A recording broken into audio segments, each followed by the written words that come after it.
और यार एक भाई का कमेंट आया था, वो पूछ रहे थे कि ये जो नैनो है अपनी, ये ब्रेकर पार कर लेती है क्या? बढ़िया। तो इस वीडियो में ना ऐसी थोड़ी बहुत जो मिथ्स है उनके बारे में बात करेंगे टाटा नैनो को लेके मार्केट में। तो स्वागत है आप सभी का एक और नए दिन में। अभी टाइम सुबह के इतने बज रहे हैं 6:36। तो अभी फिलहाल जिम वगैरह करके आ चुका हूँ। मैं थोड़े नैनो को चला रहा था, घूम रहा था घर के आसपास, और इसे इस टाइम चलाने में इतना मजा आ रहा है, काफी ज्यादा चला दी अब तो मैंने। और यार कभी कभी ना गाड़ी बिना म्यूजिक के चलाने में भी मजा आता है। आज मैंने म्यूजिक ही नहीं चलाया, ऐसे ही चला रहा था, मजा आ रहा था इसे भगाने में। सुबह मैं लगभग 4 बजे के आसपास उठा, 5 बजे जिम गया, 5 से 6, फिर 6 बजे लेके नैनो को निकल गया था घर से। और अभी फिलहाल नैनो को लेके कुछ इस तरह की जगह पे आ गया हूँ। जो यहाँ रहते होंगे उन्हें पता होगा ये कौन सी जगह है, क्योंकि यहाँ पे सामने ये अमूल की दुकान भी है। देख रहे हो, अमूल मिल्क बूथ। इसका ये तो अच्छा है यार जूम। तो अब नैनो को लेके चलते हैं यहाँ से।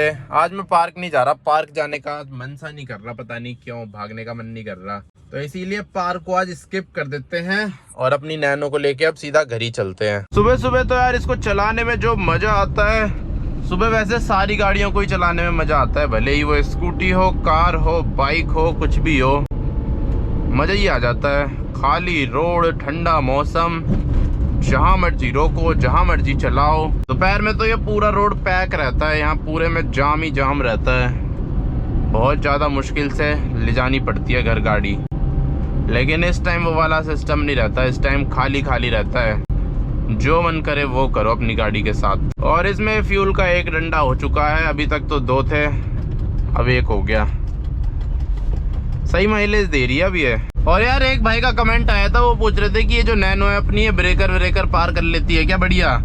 यार नैनो को लेके कितने सारे मिथ्स है मार्केट में, इतने सारे लोगों ने क्या क्या बना रखा है कि ये यहाँ नहीं चढ़ पाती, ये नहीं कर पाती, पर ऐसा कुछ भी नहीं है, कहीं भी चढ़ा दूंगा मैं इसे। और बिना किसी दिक्कत के ब्रेकर तो ये सारे ही पार कर लेती है। वैसे जब मैंने ये खरीदी थी ना, तो ये बात मैंने भी सुनी थी कि ये ब्रेकर में फंस जाती है, चढ़ नहीं पाती 4 लोगों को बिठा के, लेकिन ऐसा कुछ भी नहीं है। चाहे 4 बैठो या 10 बैठो, ब्रेकर तो ये पार कर ही लेती है। और मैंने 6 लोगों को बिठा के तो कर रखे हैं ब्रेकर पार, बाकी 4 में भी कर लेंगे। कभी कभी एकदम से धूप इतनी तेज आंखों में पड़ जाती है, कुछ दिखता ही नहीं है, उस टाइम अंदाजे पे ही चलती है गाड़ी। वो तो मैंने ये रोड देख रखा है, नहीं तो कई लोग तो यहाँ खंबे में ही घुस जाएंगे।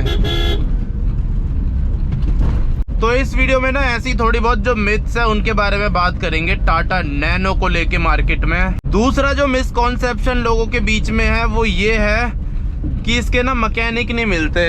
वैसे मैकेनिक हो सकता है ना भी मिले आपके स्टेट में, लेकिन दिल्ली में तो मिल ही जाते हैं। ऐसा नहीं है कि आपको मैकेनिक ही नहीं मिलेगा, बहुत ढूंढना पड़ेगा। मेरे को तो मिल जाते हैं, मेरे घर के आसपास ही ये लगा लो 5 किलोमीटर में ही 10 मैकेनिक है जो नैनो का काम कर देते हैं। तो इतनी कोई दिक्कत नहीं है, खासकर अगर आप दिल्ली जैसे शहर में रह रहे हो तो यहाँ तो 1% भी दिक्कत नहीं है, ना पार्ट्स को लेके, स्पेयर पार्ट्स को लेके, ना मैकेनिक को लेके, सारा काम हो जाएगा आपका। और एक स्पेयर पार्ट्स को लेके भी बहुत ज़्यादा मिथ है लोगों के बीच में कि इसके स्पेयर पार्ट्स नहीं मिलते मार्केट में। तो इसके स्पेयर पार्ट्स सारे के सारे A to Z अवेलेबल है मार्केट में, सेकेंड हैंड भी और ब्रांड न्यू भी, और आने वाले 5-6 साल में मिलते ही रहेंगे, ऐसा नहीं है कि बंद हो जाएंगे।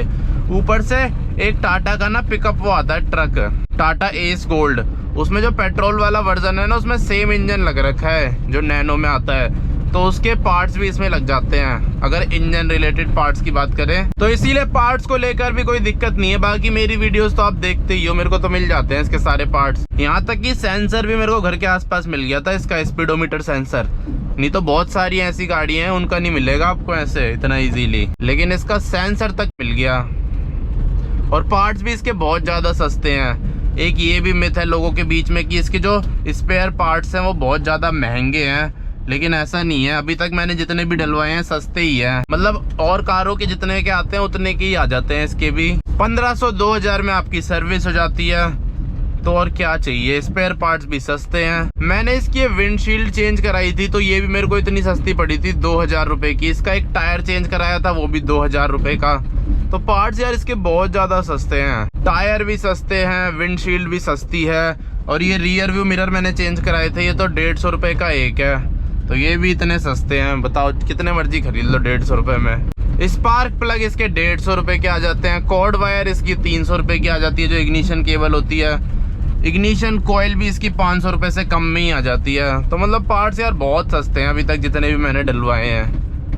हाँ, अगर आप ऑटोमेटिक नैनो लेते हो उसके थोड़े महंगे हो सकते हैं, लेकिन मैनुअल नैनो के तो सस्ते ही हैं, इतने महंगे नहीं हैं। कोई भी इंसान आराम से अफोर्ड कर सकता है। इससे ज़्यादा महंगे पार्ट तो बाइकों के होते हैं। आप देखो, मैं इसे ऑफ रोडिंग में लेके आ गया, बढ़िया ऑफ रोड कर रही है यहाँ पे। अरे यहाँ तो कुत्ते ही कुत्ते घूम रहे हैं इतने सारे। नहीं, ये तो इंसान है।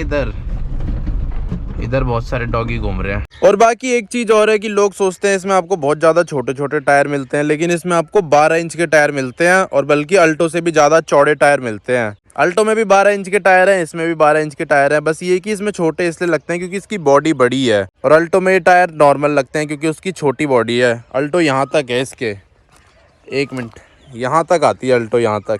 ये इतनी ज़्यादा एक्स्ट्रा है अल्टो से। और ऊपर से इसमें आपको 155 सेक्शन का टायर मिलता है, अल्टो में 145 या फिर 135 सेक्शन का मिलता है। आगे का टायर इसका थोड़ा पतला है, आगे 135 मिलता है, पीछे 155 मिलता है। तो इसलिए पीछे का टायर हो सकता है इसका थोड़ा महंगा है। मैंने जो चेंज कराया था ये वाला करवाया था, ये मेरे को 2000 रुपये का पड़ा था, MRF का है ये। पता नहीं ये वाला कराया था या उस साइड वाला कराया था, इन दोनों में से कोई एक कराया था। इसीलिए ऐसा नहीं है कि नॉर्मल गाड़ियों से इसमें बहुत ही ज़्यादा छोटे टायर कर दिए हैं, 10-10 इंच के। अच्छे खासे 12 इंच के टायर मिल जाते हैं आपको। और अगला मिसकॉन्सेप्शन ये है कि ये अनसेफ कार है, इसकी बिल्ड क्वालिटी अच्छी नहीं है। लेकिन ऐसा नहीं है, क्योंकि ये टाटा की गाड़ी है, और जहाँ टाटा आ जाता है वहाँ तो बिल्ड क्वालिटी के बारे में पूछना ही बेकार है। ये देख रहे हो साइड में डेंट पड़ा है, ये मैंने खंबे में घुसेड़ दी थी, वो भी स्पीड में, तब भी बस इतना ही हुआ। कोई और गाड़ी होती तो पूरी पिचक जाती, साइड से शीशा भी टूट जाता। तो कभी आप देखोगे ना नैनो को रियल लाइफ में और इसे टच करके देखोगे, दबा के देखोगे, तब आपको पता चलेगा इसकी बिल्ड क्वालिटी के बारे में। बिल्कुल नहीं पिचकती है 1 इंच भी। ये देखो, चाहे बोनट देख लो, छत देख लो, नहीं तो मारुति की गाड़ियों में तो छत भी पिचकती है और बोनट भी पिचकता है थोड़ा सा ही हाथ रखने पे। और बोनट छोड़ो, उनका तो डैशबोर्ड भी पिचकता है, इसका तो डैशबोर्ड भी नहीं पिचकता। तो बिल्ड क्वालिटी इसकी बहुत तगड़ी है, मतलब प्राइस के हिसाब से ठीक है। वो तो इसे 0 स्टार इसलिए मिल गए क्योंकि इसमें एयर बैग्स नहीं थे। तो किसी भी कार में अगर कितनी भी उसमें बिल्ड क्वालिटी अच्छी क्यों ना हो, लेकिन एयर बैग्स नहीं होंगे ना तो उसे 0 स्टार ही मिलता है। अब बढ़ते हैं अगली चीज़ पे, वो है इसका एग्जॉस्ट साउंड। तो इसको लेके भी बहुत ज़्यादा लोग सोचते हैं कि अजीब सा साउंड आता होगा अंदर, लेकिन ऐसा नहीं है। पर हाँ, बाहर से थोड़ा अजीब साउंड है इसमें, क्योंकि वही है ना, इसमें एस गोल्ड वाला इंजन है। लेकिन अंदर जब आप बैठते हो तो आपको बिल्कुल पता नहीं चलता।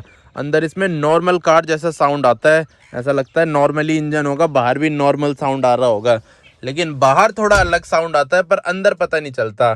तो इसीलिए अगर आपको बाहर से फ़र्क पड़ता है, बाहर के साउंड से, तब तो थोड़ी दिक्कत की बात है। लेकिन अगर आपको इन सब चीज़ों से फ़र्क नहीं पड़ता, आपको इससे फ़र्क पड़ता है कि जब हम गाड़ी चला रहे हैं तब कैसी आवाज़ आ रही है, तो तब तो एकदम नॉर्मल आवाज़ है, मतलब नॉर्मल गाड़ियों जैसी आवाज़ है, बिल्कुल भी फ़र्क नहीं पता चलेगा आपको अंदर, लेकिन बाहर पता चलेगा। और यार बहुत सारे लोगों में एक और मिसकॉन्सेप्शन है कि ये जो नैनो है इसमें पावर नहीं है। लेकिन कभी आप नैनो चलाओगे ना तो क्लच में भी चल जाती है। ये क्लच छोड़ो, अपना आप क्रॉल करती रहती है, क्लच दबाओ तो फिर भी क्रॉल करती रहती है, फिर ब्रेक दबाओगे तब रुकेगी।